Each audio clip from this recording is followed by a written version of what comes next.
অস্কারে Bangla cinema প্রতি বছরই এটি প্রতিযোগিতা করে সেরা আন্তর্জাতিক ফিচার ফিল্ম বিভাগে। এবারও বাংলাদেশ থেকে এই বিভাগের জন্য মনোনীত হবে একটি ছবি।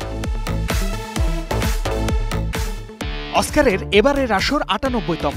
চলচ্চিত্রাঙ্গনে বিশ্বের সবচেয়ে মর্যাদাপূর্ণ এই আসরের জন্য বাংলাদেশ ফেডারেশন অব ফিল্ম সোসাইটিজে জমা পড়েছে নকশিকাঁথার জমিন, সাবা, প্রিয় মালতী, বাড়ির নাম শাহানা ও ময়না সিনেমা। যদিও এখনো আরও ১০ দিন সময় আছে সিনেমা জমা দেয়ার। জয়া আহসান অভিনীত মুক্তিযুদ্ধ ভিত্তিক সিনেমা নকশিকাঁথার জমিন। দুই বোন রাহেলা ও সালেহার সংগ্রামের গল্প তুলে ধরা হয়েছে সিনেমাটিতে।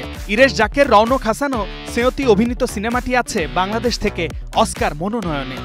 তোমার মনে আছে খালা, একদিন দুপুরে কত শাপলা আনছিলাম তোমার জন্য?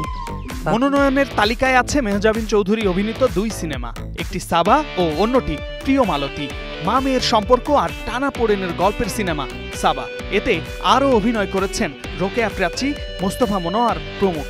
শঙ্খ দাশগুপ্ত পরিচালিত প্রিয় মালতী সিনেমায় নাম ভূমিকায় অভিনয় করেছেন মেহজাবিন। একজন নারীর সংগ্রামকে ঘিরে এই ছবির গল্প। ৯০-এর দশকের প্রেক্ষাপটে সত্য ঘটনা অবলম্বনে লিসা গাজী নির্মাণ করেছেন বাড়ির নাম শাহানা। এক নারীর বাঁচার লড়াই নিয়ে এগিয়ে গেছে গল্প। এতে দীপার চরিত্রে অভিনয় করেছেন আনান সিদ্দিকা। সিনেমাটি আছে এবারের অস্কার মনোনয়নে। এছাড়া রাজ রিপা অভিনীত ময়না সিনেমাটিও আছে তালিকায়। শামীম বিশ্বাস, স্টার নিউজ।